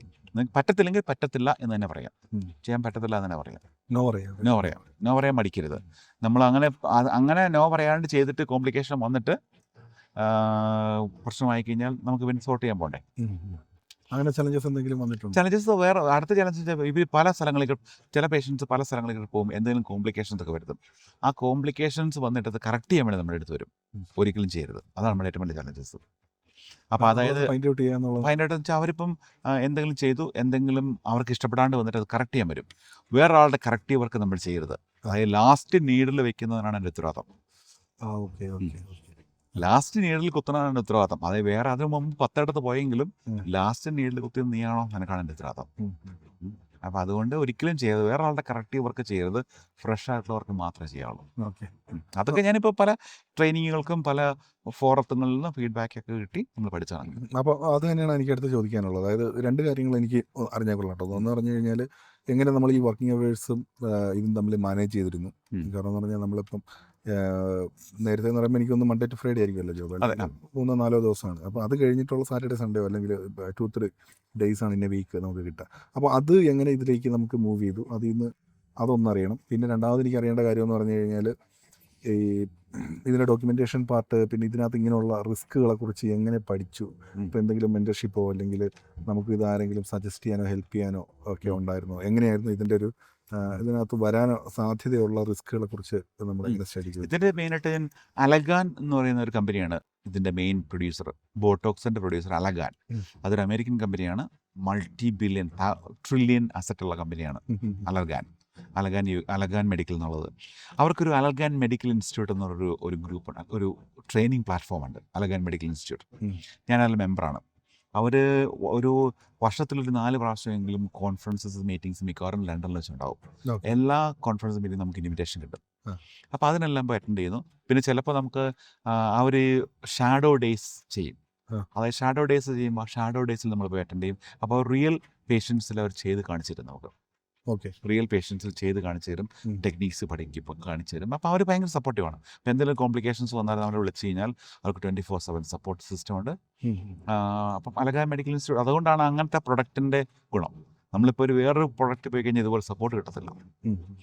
അപ്പോൾ അലഗാൻ മെഡിക്കൽ ഇൻസ്റ്റിറ്റ്യൂട്ടാണ് ഞാൻ മെയിനായിട്ട് ഫോളോ ചെയ്യുന്നത്. അപ്പം അതുപോലെ മറ്റെന്തെങ്കിലും ഇപ്പം ഡോക്യുമെൻറ്റേഷനിലോ അല്ലെങ്കിൽ നമുക്കിപ്പോൾ എന്തെങ്കിലും വേറെന്തെങ്കിലും XYZ കാര്യങ്ങളിൽ നമ്മൾ ഒരു ഡിസിഷൻ എടുക്കുമ്പോൾ അതിനെന്തെങ്കിലും ആരോടെങ്കിലും റീചെക്ക് ചെയ്യാറുണ്ടോ? ഡോക്യുമെൻറ്റേഷൻ ഒരു നല്ലൊരു സിസ്റ്റം തന്നെ വേണം. ഞാനൊരു ഇലക്ട്രോണിക് സിസ്റ്റമാണ് യൂസ് ചെയ്യുന്നത്. അപ്പോൾ ഓരോ പേഷ്യൻ്റെ അടുത്ത് ഓരോ പ്രാവശ്യം കൺസെൻറ്റ്, അവരുടെ മെഡിക്കൽ ഹിസ്റ്ററി, അതായത് 2 മാസം മുമ്പ് അവർ വന്നിട്ട് പോയതായിരിക്കാം. ഈ 2 മാസം കൊണ്ട് അവർക്ക് എന്തെങ്കിലും ന്യൂ മെഡിക്കേഷൻസ് സ്റ്റാർട്ട് ചെയ്തിട്ടുണ്ടായിരിക്കാം, എന്തെങ്കിലും ഹെൽത്ത് കെയർ കണ്ടീഷൻസ് അവർക്ക് ഉണ്ടായിക്കൊണ്ടിരിക്കാം. അത് നമുക്ക് ക്രോസ് വെരിഫൈ ചെയ്യണം. ഈ ട്രീറ്റ്മെൻറ്റ് എടുത്താൽ അതുമായിട്ട് ബാധിക്കുമോ, ആ ന്യൂ മെഡിക്കേഷൻ ഇതിനെ ബാധിക്കുമോ, അങ്ങനെയുള്ള വെരിഫൈ ചെയ്തിട്ട് നമുക്ക് ചെയ്യാൻ പറ്റത്തുള്ളൂ. അപ്പോൾ വീണ്ടും ആ മെഡിക്കൽ ഹിസ്റ്ററി എവറി ടൈം അവർ നമ്മുടെ അടുത്ത് വരുമ്പോൾ നമ്മൾ റിപ്പീറ്റ് ചെയ്യണം. ആ മെഡിക്കൽ ഹിസ്റ്ററി റിപ്പീറ്റ് ചെയ്യണം, അവരുടെ സിഗ്നേച്ചർ വാങ്ങിക്കണം, ഡിസ്ക്ലെയിമർ സിഗ്നേച്ചർ വാങ്ങിക്കണം. കൂടാതെ നമ്മൾ ചെയ്യാൻ പോകുന്ന ഏരിയയുടെ ഫോട്ടോ എടുത്തിരിക്കണം. ഫോട്ടോ എടുത്ത് നമ്മുടെ സിസ്റ്റത്തിൽ ആഡ് ചെയ്തിരിക്കണം. അപ്പോൾ ഇലക്ട്രോണിക് ഡേറ്റാബേസ് അറ്റൻഡ് ചെയ്യണം. പിന്നെ കൂടാതെ ട്രീറ്റ്മെൻറ്റ് കഴിഞ്ഞിട്ട് നമ്മുടെ യൂസ് ചെയ്ത പ്രൊഡക്റ്റിൻ്റെ ബാച്ച് നമ്പറും അതിൻ്റെ ഫോട്ടോയും അതും ആഡ് ചെയ്യണം. ഒരു ഇൻഷുറൻസ് ക്ലെയിം വന്നാൽ നമ്മൾ ഫുള്ളി കവേർഡ് ആയിരിക്കണം. എവറിത്തിങ് എല്ലാം ഡോക്യുമെൻ്റ് ചെയ്യുക എന്നുള്ളതാണ് മെയിനായിട്ട്. If it is not documented it never happened. അങ്ങനെയാണ് പോളിസി. അതായത് നമ്മൾ പ്രോപ്പറായിട്ട് എല്ലാ കാര്യങ്ങളും ഡോക്യുമെന്റ് ചെയ്ത് തന്നെ മുമ്പോട്ട് പോകും. അപ്പം ഇതുവരെ ഇങ്ങനെ ഒരു സിസ്റ്റം എങ്ങനെയാണ് ഈ ഇലക്ട്രിക് ഇപ്പം എന്തോ ഒരു ആപ്പാണെന്ന് തോന്നുന്നു, വെബ് ആപ്പായിരിക്കും. വെബ് ആപ്പാണ്. അപ്പോൾ അതിലേക്ക് എങ്ങനെയാണ് എത്തപ്പെട്ടത്? അത് അതും അങ്ങനെ പല ഇത് നമ്മൾ ഓരോ കോൺഫറൻസിലൊക്കെ പോകുമ്പോഴത്തേക്കും അവിടെ റെപ്സ് ഉണ്ടാവുമല്ലോ. ആദ്യം ഉപയോഗിച്ച 1-2 ആപ്പുകൾ ഉണ്ടായിരുന്നു. അത് എനിക്ക് അത്ര യൂസർ ഫ്രണ്ട്ലി ആയിട്ട് വന്നില്ല. ഇപ്പോൾ യൂസ് ചെയ്യുന്ന ലാസ്റ്റ് ആപ്പ് ഏകദേശം ഒരു 3-4 വർഷമായിട്ട് ഞാൻ സെയിം ആപ്പാണ് യൂസ് ചെയ്യുന്നത്. വളരെ നന്നായിട്ടാണ്. ഫേസസ് എന്നുള്ളതാണ് ആപ്പാണ് ഇപ്പോൾ യൂസ് ചെയ്യുന്നത്. അത് ഒരു വളരെ മിനിമം സബ്സ്ക്രിപ്ഷൻ റേറ്റ് ഉള്ളൂ. അൺലിമിറ്റഡ് ക്ലയൻസിനെ സ്റ്റോർ ചെയ്യാം. അപ്പോൾ അത് എൻ്റെ നീഡ്സ് മീറ്റ് ചെയ്യുന്നുണ്ട്. നമുക്ക് എന്തെങ്കിലും ഇൻഷുറൻസ് ക്ലെയിമോ അങ്ങനെ എന്തെങ്കിലും ചെയ്യേണ്ടി വന്നിട്ടുണ്ടോ? ഇതുവരെ ഒന്നും വന്നിട്ടില്ല. ഇതുവരെ 6-7 വർഷമായിട്ട് ചെയ്യുന്നുണ്ടെങ്കിലും ടച്ച് വുഡ് ഒരു കോംപ്ലിക്കേഷൻ ഉണ്ടായിട്ടില്ല, ഒരു ഇൻഷുറൻസ് ക്ലെയിം വന്നിട്ടില്ല, ഒരു കംപ്ലൈൻറ്റ് ഉണ്ടായിട്ടില്ല ഇതുവരെ. വളരെ ഹാപ്പി. ഞാനൊരു കെയർഫുൾ പ്രാക്ടീഷണറാണ്. ഞാൻ എല്ലാ പേഷ്യൻസിനെയും ആക്സെപ്റ്റ് ചെയ്യാറില്ല. കുറച്ച് കോംപ്ലിക്കേറ്റഡ് ആണെന്ന് തോന്നിക്കഴിഞ്ഞാൽ ഞാൻ നോ പറയും. ഓക്കെ, ഇത് കഴിഞ്ഞിട്ട് നമ്മൾ GP റോളും എസ്തെറ്റിക് ബിസിനസ്സും തുടർന്നുകൊണ്ട് പോയി. അതിൻ്റെ കൂടെ 2-3 വർഷം കഴിഞ്ഞപ്പോഴാണ് പതുക്കെ ഒരു ടീച്ചിങ്ങിനെ പറ്റി വീണ്ടും എൻ്റെ മനസ്സിലേക്ക് വരുന്നത്. ടീച്ചിങ്ങിനെ പറ്റി മനസ്സിൽ വന്നു. അങ്ങനെ ഒരു ഓൺലൈൻ, അതായത് ഒരു ടീംസ് വഴി ഒരു ടീച്ചിങ് ആദ്യം സ്റ്റാർട്ട് ചെയ്തു. അതായത് എൻ്റെ ഒരു ഫ്രണ്ട് ഒരു റിക്രൂട്ട്മെൻറ്റ് കമ്പനി ചെയ്യുന്നുണ്ടായിരുന്നു. ആ റിക്രൂട്ട്മെൻറ്റ് കമ്പനി ചെയ്തപ്പോഴത്തേക്കും അവരിപ്പം ഓവർസീസിൽ നിന്ന് ഒത്തിരി നേഴ്സസിനെ കൊണ്ടുവരുന്നുണ്ടായിരുന്നു അവർ UK വേണ്ടിയിട്ട്. അങ്ങനെ വന്നപ്പം അവർക്ക് വേണ്ടിയിട്ട് നമുക്ക് ഇവിടുത്തെ UK ഹെൽത്ത് കെയർ സിസ്റ്റം എങ്ങനെയാണ്, ഇവിടെ എന്തൊക്കെയാണ് നമ്മൾ ഫോളോ ചെയ്യേണ്ടത്, എന്തൊക്കെ ട്രെയിനിങ് ആവശ്യമുണ്ട്, നമ്മൾ ഒരു അവയർനെസ് ക്ലാസ് എടുക്കാൻ അവരെൻ്റെ അടുത്ത് ചോദിച്ചു. അപ്പോൾ ഞാനിങ്ങനെ ഇപ്പോൾ ചിലപ്പം ഓരോ ക്ലാസ്സിൽ ചിലപ്പോൾ 50-75 പേരൊക്കെ ഉണ്ടാവും. ഒരു ലാർജ് ബാച്ച് ആയിരിക്കും. നമ്മൾ മൈക്രോസോഫ്റ്റ് ടീംസിൽ അവരെ ഇൻവൈറ്റ് ചെയ്യുന്നു. ഒരു 2-3 hours കൊണ്ട് നമ്മൾ ഇവിടുത്തെ ലൈഫ് ഇൻ ദി UK പറഞ്ഞു കൊടുക്കുന്നു. നിങ്ങൾ പ്രൊഫഷനെ പറ്റി പറഞ്ഞു കൊടുക്കുന്നു. നമ്മുടെ എക്സ്പീരിയൻസിനെ പറ്റി ബേസ് ചെയ്ത് അവരെന്തൊക്കെ ചെയ്യണം, എന്തൊക്കെ കെയർഫുൾ ആയിരിക്കണം, അങ്ങനെ ഒരു ഓവറോൾ ഓറിയൻറ്റേഷൻ. അങ്ങനെ 1-2 പ്രാവശ്യം ചെയ്തു. അങ്ങനെ ഇത് കഴിഞ്ഞപ്പോഴത്തേക്ക് നമ്മൾ പിന്നെ അടുത്ത സ്റ്റെപ്പ് റിക്വസ്റ്റ് എന്ന് പറഞ്ഞാൽ അവർ ചോദിച്ചു, നിങ്ങൾക്കൊരു ട്രെയിനിങ് പ്രോഗ്രാം പോലെ ചെയ്യാമെന്ന് ചോദിച്ചു. ഒരു ഹോൾ ഡേ, ഒരു 9 to 5 ടീംസ് വഴി തന്നെ. അതായത് ഇവർക്ക് അത്യാവശ്യമുള്ള ഒരു മാൻഡേറ്ററി കോഴ്സുകൾ, infection control, safe guarding, health and safety, അങ്ങനത്തെ കോഴ്സുകളെ പറ്റി ഒരു പവർ പോയിൻറ്റ് പ്രസൻറ്റേഷൻ വെച്ചിട്ട് ഒരു കോഴ്സ് പോലെ കൊടുത്തിട്ട് ഒരു സർട്ടിഫിക്കേഷൻ കൊടുത്തു കഴിഞ്ഞാൽ അതായത് സ്റ്റാഫ് നമ്മൾ UK വരുമ്പോഴത്തേക്കും അവർക്ക് ഒരു സർട്ടിഫൈഡ് ആയിട്ടുള്ള ഒരു സ്റ്റാഫായിട്ട് UK വരികയാണ്. ഇവിടെ വന്നിട്ട് അവർ ഓൺ ട്രെയിനിങ് ചെയ്യുമായിരിക്കും. പക്ഷേ അല്ലാതെ തന്നെ അവർ വരുമ്പോൾ തന്നെ ഇവിടുത്തെ കാര്യങ്ങളെ പറ്റി ഒന്ന് പഠിച്ചിട്ട് വരുവാണ്. ഞാൻ പറഞ്ഞു ഓക്കെ, ലെറ്റ്സ് ട്രൈ. അപ്പം അങ്ങനെ മാസത്തിൽ ഒരു 2 പ്രാവശ്യം വെച്ചിട്ട് ഈ ട്രെയിനിങ് നടത്താൻ തുടങ്ങി. 50+ ആൾക്കാർ ഓരോ പ്രാവശ്യം അറ്റൻഡ് ചെയ്യുന്നുണ്ടായിരുന്നു. അപ്പം പിന്നെ ഞാനത് കുറേ പ്രാവശ്യം ചെയ്തപ്പോഴത്തേക്ക് എനിക്ക് കുറച്ച് ബോറായി തുടങ്ങി. കാരണം സെയിം കാര്യം രാവിലെ തൊട്ട് 9 to 5 നമ്മൾ പറയുകയാണല്ലോ. ചില ആൾക്കാരിന്ന് ഉറങ്ങും, ചില ആൾക്കാർ ഇതിന് കേൾക്കാൻ വേണ്ടി വന്നിരിക്കുന്നു, ഒരു ഏജൻസി പറഞ്ഞുകൊണ്ട് വന്നിരിക്കുന്നു. അങ്ങനെ ആയതുകൊണ്ട് കുറേ പേർക്ക് താല്പര്യമില്ലാണ്ട് വന്നിരിക്കുകയാണ്. അപ്പോൾ അങ്ങനെ വന്നു കഴിഞ്ഞപ്പോഴത്തേക്കും എനിക്ക് തോന്നി ഓക്കെ, ഇങ്ങനെ ഒരു സിസ്റ്റം വരുവാണ്, എന്നാൽ പിന്നെ ഇതൊരു പ്രോപ്പറായിട്ട് ഒന്ന് ചെയ്തുകൂടെ, വേറെ എന്തെങ്കിലും രീതിയിലേക്ക് നമുക്ക് മാറ്റിക്കൂടെ, അങ്ങനെ ഒരു ചിന്ത വന്നു. അപ്പോൾ എൻ്റെ മനസ്സിങ്ങനെ ഐഡിയ കിടക്കുവാണ്. എന്നിട്ട് ഇത് നടന്നുകൊണ്ടിരിക്കുകയാണ്. അപ്പോൾ അങ്ങനെ ഞാൻ എൻ്റെ ഈ റിക്രൂട്ട്മെൻറ്റ് ഏജൻസിയുടെ എനിക്ക് ഒരു അറിയാവുന്ന ആളുണ്ട്. അവരുടെ കൂട്ടത്തിൽ അവരുടെ ഒരു ക്ലയൻറ്റിനെ കാണാൻ വേണ്ടിയിട്ട് ഒരു ദിവസം പോയി. അവർ ഒരു ക്ലയൻറ്റിനെ മീറ്റിങ്ങിന് പോവാണ്. അവർ പറഞ്ഞു ഓക്കെ, നിനക്ക് എൻ്റെ അടുത്ത് വരുന്നുണ്ടോ? ഞാൻ പറഞ്ഞു ഓക്കെ, ഞാനവിടെ വരാം. അന്ന് എനിക്ക് പ്രത്യേകിച്ച് ഒന്നുമില്ലായിരുന്നു. അപ്പോൾ അവിടെ ചെന്ന് ഇപ്പോഴത്തേക്ക് അവിടെ MD പരിചയപ്പെട്ടു. MD പഠിച്ച് ഞങ്ങളിങ്ങനെ സംസാരിച്ചുകൊണ്ട് തന്നെ ഇടയ്ക്ക് MDക്ക് പല കോളുകൾ വരുന്നു. അവർക്ക് CQC ഇൻസ്പെക്ഷൻ ഉടനെ വരികയാണ്. അപ്പോൾ അവർ പറഞ്ഞു ഓക്കെ. അപ്പോൾ എൻ്റെ അടുത്ത് ചോദിച്ചു, നീ എന്താ ചെയ്യണം? ഞാൻ പറഞ്ഞു ഇങ്ങനെ ചെയ്യുന്നുണ്ട്, ഞങ്ങൾ കോഴ്സുകൾ ചെയ്തെടുക്കുന്നുണ്ട്, ഞങ്ങൾ ഫുൾ ടൈം വർക്ക് ചെയ്യുന്നുണ്ട്. അവരവർക്ക് കേട്ടു. അപ്പോൾ അവർക്ക് അവരുടെ ഒരു ലേണിംഗ് സിസ്റ്റം അവർക്ക് നിലവിലുണ്ട്. ആ ലേണിംഗ് സിസ്റ്റം വെച്ചിട്ട് അവർക്ക് അതിന് റിപ്പോർട്ട് ജനറേറ്റ് ചെയ്യാൻ വേണ്ടി അവർ സ്ട്രഗിൾ ചെയ്യുന്നു, സർട്ടിഫിക്കറ്റ് ഡൗൺലോഡ് ചെയ്യാൻ വേണ്ടി സ്ട്രഗിൾ ചെയ്യുന്നു. അവർക്ക് അടുത്ത ആഴ്ച പിറ്റത്തെ ഫോളോയിങ് വീക്കിൽ CQC ഇൻസ്പെക്ഷൻ വരുവാണ്. അപ്പോൾ അവർ ഭയങ്കരമായിട്ട് പാനിക് ആവാണ്. അവർ പറഞ്ഞു ഈ സിസ്റ്റം ഞങ്ങൾ കുറേ വർഷമായിട്ട് യൂസ് ചെയ്യാണ്, ഇത് ഞങ്ങൾക്ക് ഒട്ടും ഞങ്ങളുടെ നീഡ്സ് മീറ്റ് ചെയ്യുന്നില്ല, ഞാൻ ഇതിനെപ്പറ്റി ഫെഡപ്പ് ചെയ്തു. എന്നിട്ട് പുള്ളിക്കാരൻ എന്നെ നോക്കിയിട്ട് പറഞ്ഞു, can you do something about it? അങ്ങനെ ഒരു ചോദ്യം ചോദിച്ചു. ഞങ്ങൾക്ക് മീറ്റ് ചെയ്യാൻ പറ്റുന്നത് നിനക്ക് കുറച്ച് എക്സ്പീരിയൻസ് ഒക്കെ ഉള്ള, നിനക്ക് ട്രെയിനിങ്ങിലൊക്കെ എക്സ്പീരിയൻസ് ഉള്ള അല്ലേ, എന്തെങ്കിലും ചെയ്യാൻ പറ്റുമെന്ന് ചോദിച്ചു. അതൊരു സ്ട്രൈക്കിംഗ് പോയിന്റ് ആയിരുന്നു. ഞാൻ പറഞ്ഞു ഓക്കെ, എനിക്ക് 2-3 ദിവസം ഞാൻ ഇവിടെ ചിന്തിക്കട്ടെ എന്ന് പറഞ്ഞു. അപ്പോൾ ഞാൻ തിരിച്ചിറങ്ങി വന്നു. നമ്മുടെ ഈ കൂട്ടത്തിലുള്ള പാർട്ട്ണറുണ്ട്, ഈ ആളുണ്ട്, പുള്ളി കുറച്ച് റിച്ച് ആയിട്ടുള്ള മനുഷ്യനാണ്. അപ്പോൾ ഞാൻ പുള്ളിയുടെ അടുത്ത് പറഞ്ഞു, ഞാൻ ഇവിടെ ചിന്തിക്കട്ടെ എന്ന് പറഞ്ഞു. അപ്പോൾ പുള്ളിക്കാരി പറഞ്ഞു ഓക്കെ, നീച്ച് പോയി ചിന്തിക്കുക. അപ്പോൾ 2 ദിവസം കൊണ്ട് ഞാൻ വീട്ടിൽ വന്നിരുന്ന് കൊലങ്കഷമായിട്ടിരുന്ന് ചിന്തിച്ചു, മാർക്കറ്റൊക്കെ സ്റ്റഡി ചെയ്തു. അപ്പോൾ കുറേ ട്രെയിനിങ് പ്ലാറ്റ്ഫോംസ് അന്ന് മാർക്കറ്റിലുണ്ട്. കുറേ, അതായത് അവരൊക്കെ 10-15-20 വർഷമായിട്ടുള്ള മാർക്കറ്റിലുള്ള കുറേ ട്രെയിനിങ് പ്ലാറ്റ്ഫോംസാണ്.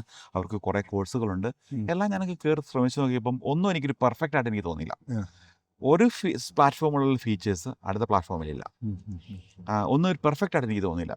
അപ്പോൾ ഞാൻ എൻ്റെ ഈ പാർട്ട്ണറോട് ചോദിച്ചു, നമുക്ക് ഇതുപോലെ ഒരു സിസ്റ്റം ഡെവലപ്പ് ചെയ്താൽ എങ്ങനെയിരിക്കും, ഇതുപോലെ സിസ്റ്റം. അപ്പോൾ ഞാൻ പുള്ളി ചോദിച്ചു, ഇതിന് എത്ര പൈസ മുടക്ക് വരുമായിരിക്കും എന്ന് ചോദിച്ചു.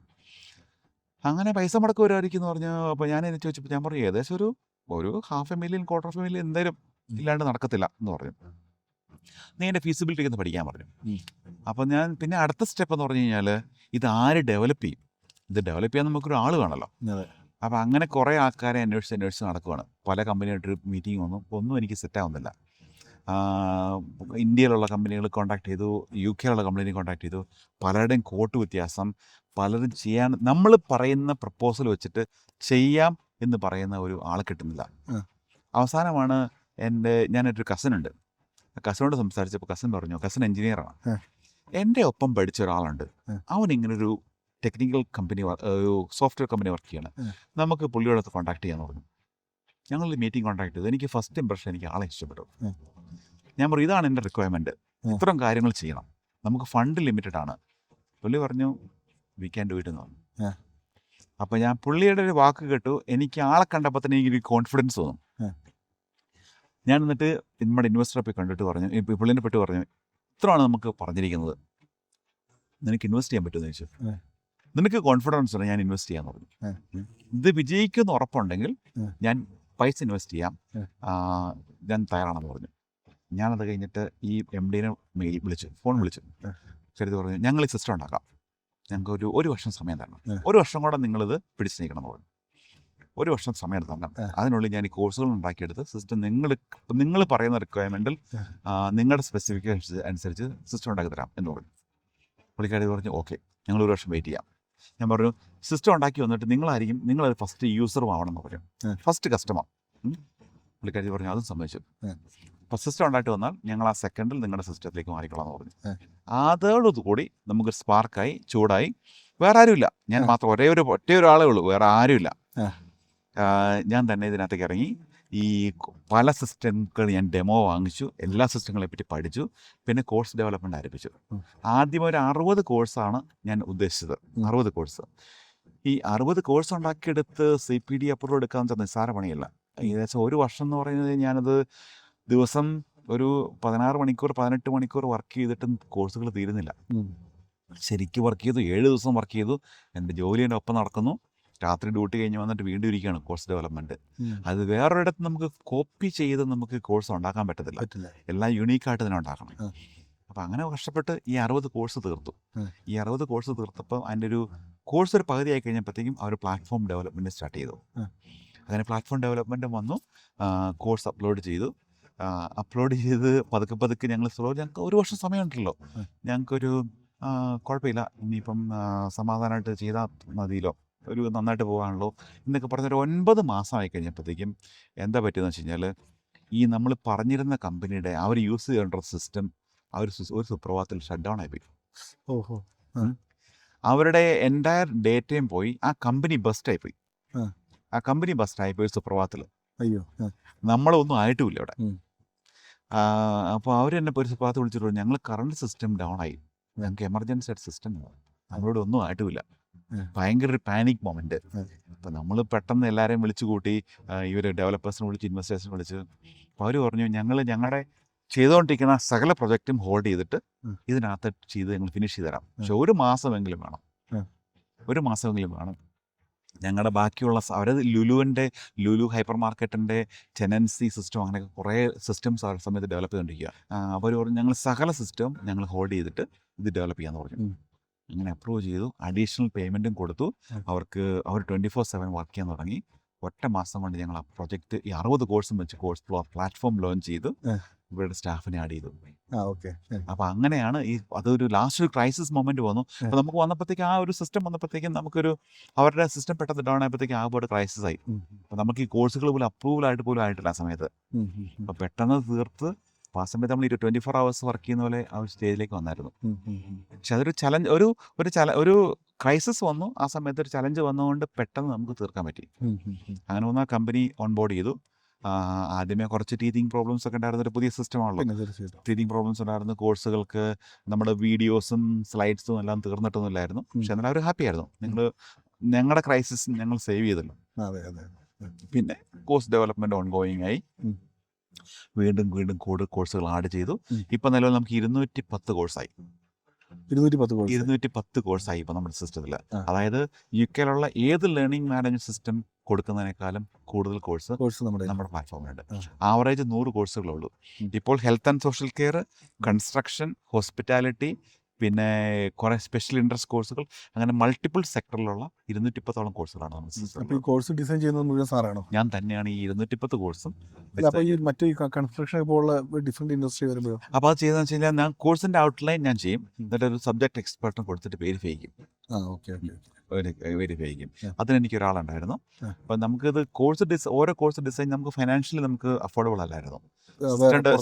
പുറത്ത് ചെയ്യിക്കാൻ വേണ്ടിയിട്ട് ഭയങ്കര എക്സ്പെൻസീവ് ആവും.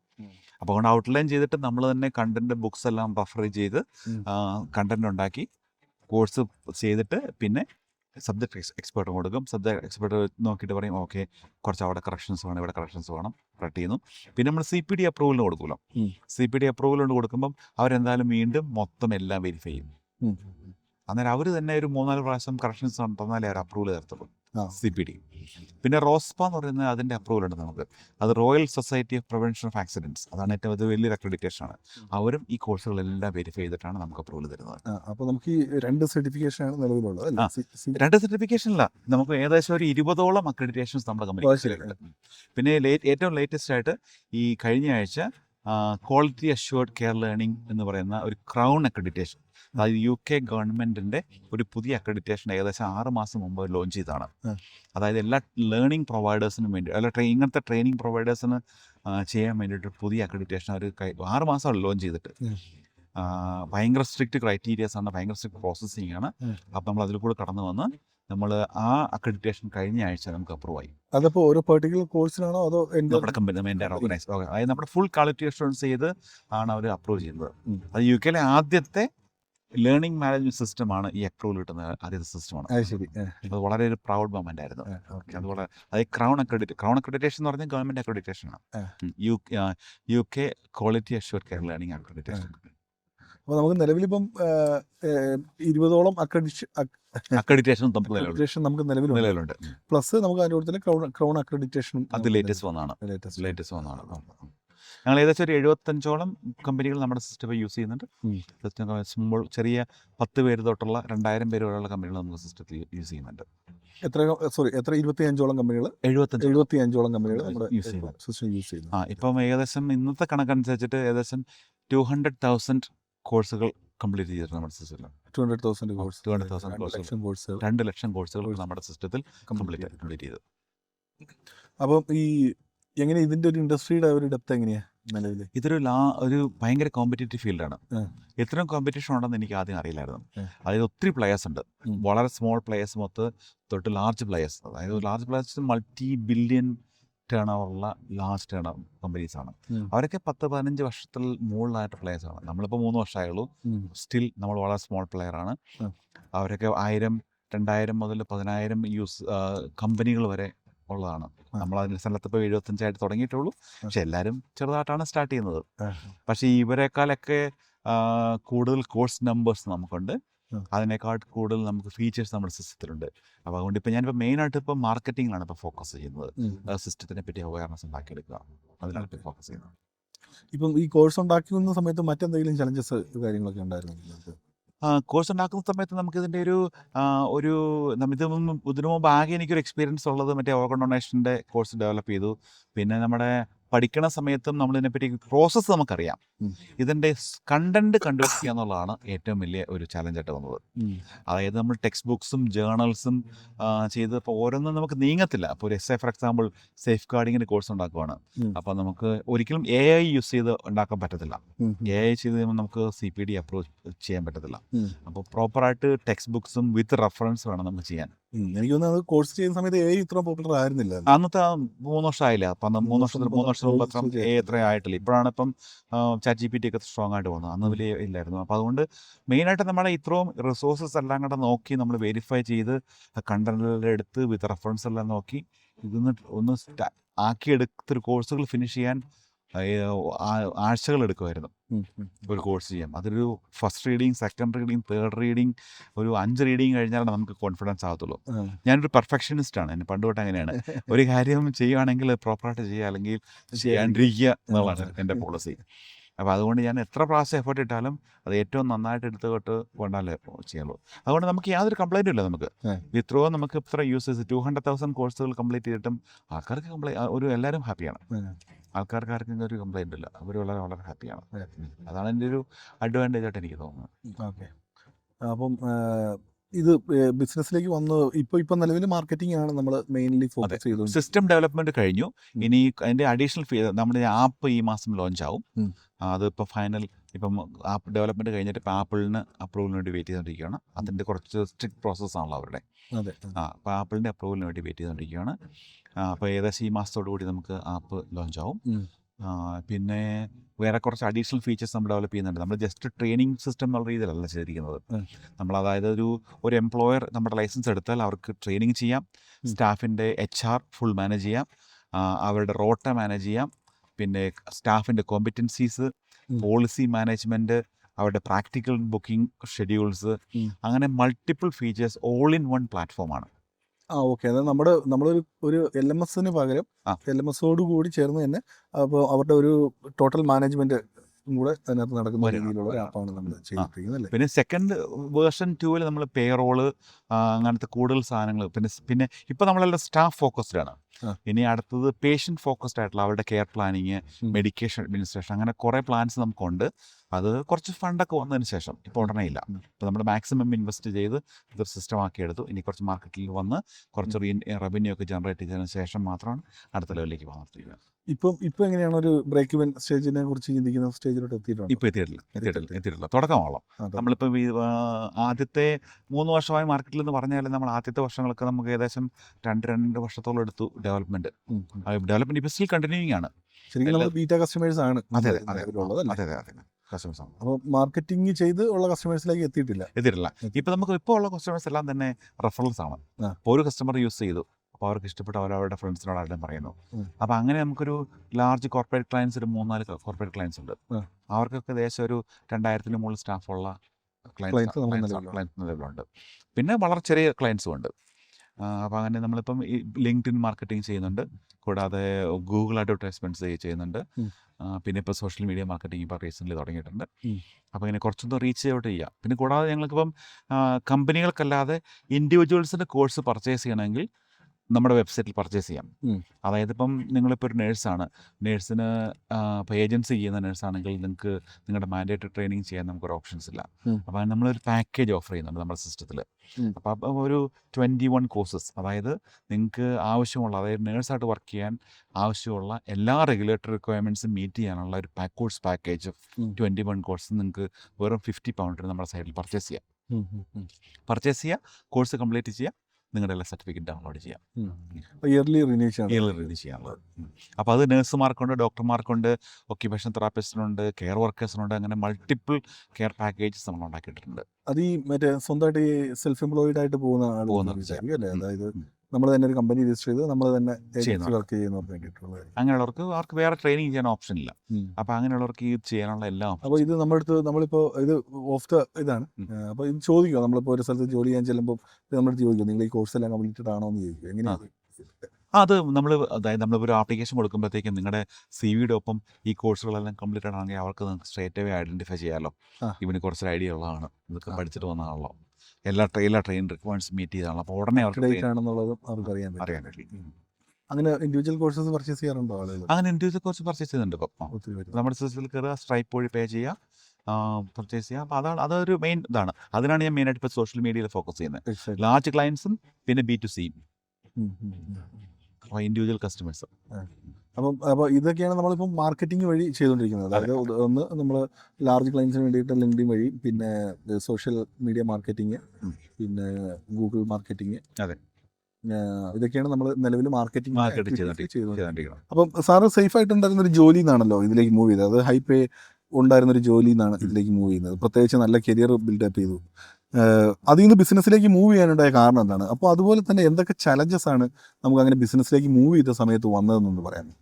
ഞാൻ ആദ്യം പറഞ്ഞ പോലെ ചെറിയ 1-2 പ്രോംപ്റ്റിൻ്റെ പുറത്താണ് ഞാൻ ഈ 2 ബിസിനസ്സും സ്റ്റാർട്ട് ചെയ്തത്. നല്ല കംഫർട്ടബിൾ ആയിട്ടുള്ള മന്ത് എൻഡിൽ സാലറി കിട്ടിക്കൊണ്ടിരുന്ന സമയത്ത് ഒരു ബിസിനസ്സിലേക്ക് മാറുകയെന്ന് വെച്ചാൽ ഒരു ഭയങ്കര ചലഞ്ചിങ് സിറ്റുവേഷൻ തന്നെയായിരുന്നു. കാരണം എന്ന് വെച്ചാൽ നമുക്ക് എങ്ങനെയാകുമെന്ന് അറിയില്ല. ഹ്യൂജ് ഇൻവെസ്റ്റ്മെൻറ്റ് വരുന്നുണ്ട്, നമ്മുടെ ടൈം കൂടുതൽ സമയം വരുന്നുണ്ട്.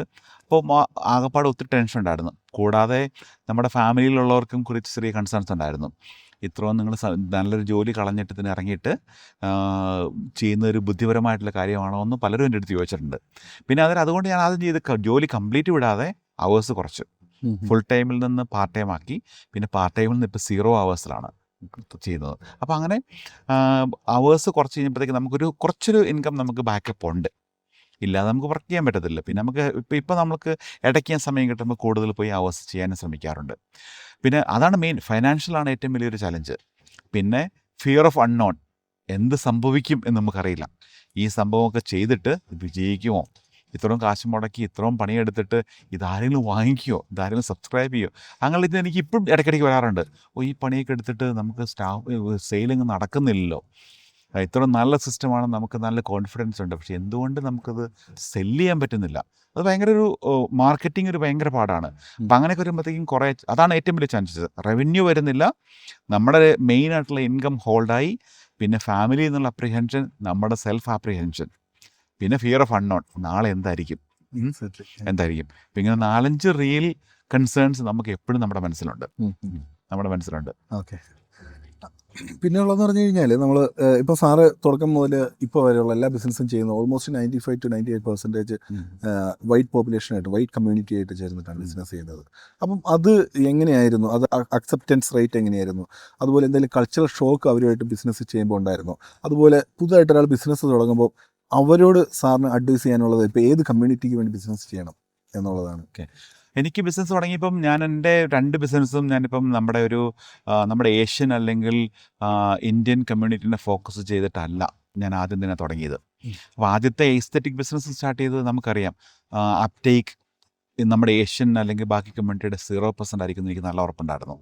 അതിൻ്റെ മാർക്കറ്റ് റിസർച്ച് അന്ന് ചെയ്തപ്പോൾ തന്നെ എനിക്ക് മനസ്സിലായി 99% വൈറ്റ് കൊക്കേഷൻ ആൾക്കാരായിരിക്കും ഇതിൻ്റെ യൂസേഴ്സ് ഉള്ളൂ. നമുക്കെല്ലാം താല്പര്യമുണ്ട്, പക്ഷേ നമുക്കതിന് നല്ലൊരു സ്പെൻഡിങ് കപ്പാസിറ്റി കൂടെ വേണം. അതായത് നമ്മുടെ എസ്തെറ്റിക്സിന് വേണമെങ്കിൽ സാധാരണ ഒരു ബോട്ടോക്സ് ചെയ്യണമെങ്കിൽ 250 പൗണ്ട് വേണം. അപ്പോൾ നമുക്ക് വേറെ പ്രയോറിറ്റീസ് ഉണ്ട്. അപ്പോൾ അതുകൊണ്ട് ഒരിക്കലും ഏഷ്യൻസിനെ അല്ലെങ്കിൽ ഇന്ത്യൻസിനെ ഫോക്കസ് ചെയ്തുകൊണ്ട് ഒരു മാർക്കറ്റിൽ ഇറങ്ങരുത്. അതാണ് എൻ്റെ ഏറ്റവും വലിയ അഡ്വൈസ്. എനിക്കൊരു എക്സ്പീരിയൻസ് എന്ന് പറഞ്ഞു കഴിഞ്ഞാൽ എൻ്റെ 2 ബിസിനസ് ഞാൻ അങ്ങനെ ഫോക്കസ് ചെയ്തിട്ട് അല്ലാത്തത് കൊണ്ട് എനിക്ക് കുഴപ്പമുണ്ടായില്ല. ഒരു കൾച്ചറൽ ഷോക്ക് എന്നൊരു പ്രശ്നം ഉണ്ടായിട്ടില്ല, അങ്ങനെയൊന്നും ഉണ്ടായിട്ടില്ല.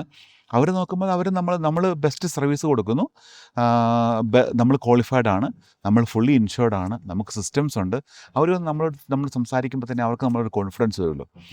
അവരുടെ ഫസ്റ്റ് എക്സ്പ്രഷൻ വന്നാൽ അവർ 10 പേരെടുത്ത് പറയും. നമ്മളാണ് ഇന്ത്യൻസ് ആണ് ചെയ്ത് കഴിഞ്ഞാൽ എന്തെങ്കിലും കാര്യം ചെയ്താൽ അത് നമ്മുടെ അടുത്ത് പറയത്തില്ല.